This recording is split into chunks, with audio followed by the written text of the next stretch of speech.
ಭತ್ತದ ಬೆಂಕಿಯ ರೋಗ ಅಂದರೆ ಏನು ಅಂತ ನೋಡೋಣ.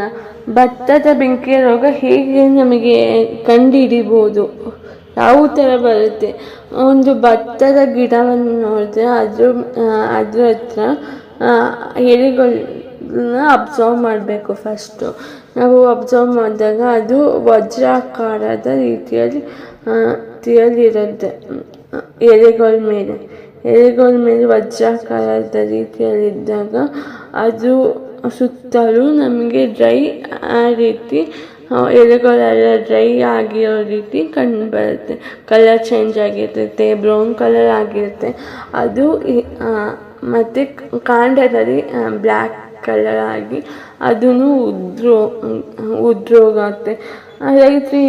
ಕೆಲವು ಸರಿ ರೈತರು ಏನು ಅನ್ಕೊಂತಾರೆ, ಇಲಿ ಕಚ್ಚಿರೋದು ಅದೇನಾಗಲ್ಲ ಅಂತ. ಅದು ಬೆಂಕಿ ರೋಗ ಅಂತಾರೆ. ಬೆಂಕಿ ರೋಗ ಹಿಂಗೆ ತಡೆಗಟ್ಟಬೇಕು ಅಂದರೆ ನಾವು ಬೀಜಗಳು ರೋಗ ಇದೆಯೋ ಇಲ್ವೋ ಅಂತ ಫಸ್ಟು ನಾವು ಕರೆಕ್ಟಾಗಿ ನೋಡ್ಕೊಂಡಿರಬೇಕು. ಗಿಡ ಟ್ರಾನ್ಸ್ಪ್ಲಾಂಟ್ ಮಾಡೋಕ್ಕಿಂತ ಮುಂಚೆ, ಬಿತ್ತನೆ ಮಾಡೋಕ್ಕಿಂತ ಮುಂಚೆ ನಾವು ಎಲ್ಲ ನೋಡ್ಕೊಂಡಿರಬೇಕು. ಮತ್ತು ನಮಗೆ ಏನಂದರೆ ತುಂಬ ಹತ್ರ ಹಾಕಬಾರ್ದು. ಹತ್ರ ಹಾಕಿದರೆ ಜಾಸ್ತಿ ಅದು ರೋಗ ಬರೋ ಚಾನ್ಸಸ್ಸು ಈ ಗಿಡಕ್ಕೆ ಬಂದಿದೆ ಆ ಗಿಡಕ್ಕೂ ಬರುತ್ತೆ. ಆ ಥರ ಮಾಡಬಾರ್ದು. ಇವಾಗ ಏನಂದರೆ ಹೆಂಗೆ ನಾವು ಮುಂಚೆ ಬಂದಿರೋದು ಏನಾರ ಕಂಡು ಬಂದಿದ್ರೆ ಆವಾಗ ನಾವು ಟ್ರೀಟ್ಮೆಂಟ್ ಅಂತ ಮಾಡ್ತೀವಿ. ಟ್ರೈಜೋಲ್ ಅಂತ ಒಂದು ಬರುತ್ತೆ. ಅದು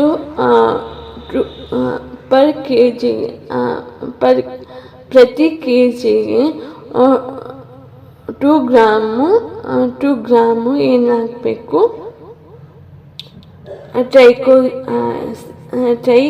ಟ್ರೈಜೋಲ್ ಹಾಕ್ಬಿಟ್ಟು ಮಿಕ್ಸ್ ಮಾಡಿಬಿಟ್ಟು ನೀರು ಹಾಕ್ಬಿಟ್ಟು ಅದನ್ನು 12 ಗಂಟೆ ಡ್ರೈ ಮಾಡೋಕ್ಕೆ ಇಡಬೇಕು.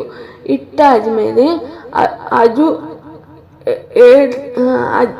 12 ಗಂಟೆ ಆದಮೇಲೆ ನಾವೇನು ಮಾಡಬೇಕು, ಒಂದು ಬಟ್ಟೆ ಅಥವಾ ಚೀಲನ ತಗೊಂಡು ಅದು ಮಿಶ್ರಣವನ್ನು ತಗೊಂಡು ನಾವು ಆ ಬಟ್ಟೆಗೆ ಹಾಕ್ಬಿಟ್ಟು ಗಟ್ಟಿಯಾಗಿ ಟೈಟಾಗಿ ಕಟ್ಟಿಬಿಟ್ಟು 2 ದಿವಸ ಬಿಡಬೇಕು. ಅದು ಮೊಳಕೆ ಹೊಡೆದ್ಮೇಲೆ ನಾವು ನಾಟಿ ಮಾಡ್ಬೋದು. ಮತ್ತು ಏನಾರ ಇದು ಕಳೆಗಳಿದ್ದರೆ ಫೀಲ್ಡಲ್ಲಿ ಎಲ್ಲ ಕಳೆಗಳಿದ್ದರೆ ಅದನ್ನು ನಾವು ತೆಗ್ದು ಹಾಕಬೇಕು. ಮತ್ತು ಜಾಸ್ತಿ ಗೊಬ್ಬರವನ್ನು ಹಾಕಬಾರ್ದು. ಗೊಬ್ಬರ ಹಾಕಿದರೆ ನಮಗೆ ಒದ್ದೆ ಇರೋದು ಜಾಸ್ತಿ ಆಗಿ ರೋಗ ಬರೋ ಚಾನ್ಸಸ್ಸು ಜಾಸ್ತಿ ಇರುತ್ತೆ. ತುಂಬ ಜಾಸ್ತಿ ಹಾಕಬಾರ್ದು, ಚೂರು ಹಾಕಿದ್ರೂ ಪರವಾಗಿಲ್ಲ. ಇದೇ ಬೆಂಕಿ ರೋಗ ತಡೆಗಟ್ಟಕ್ಕೆ ತಳಿಗಳಿದ್ದಾವೆ.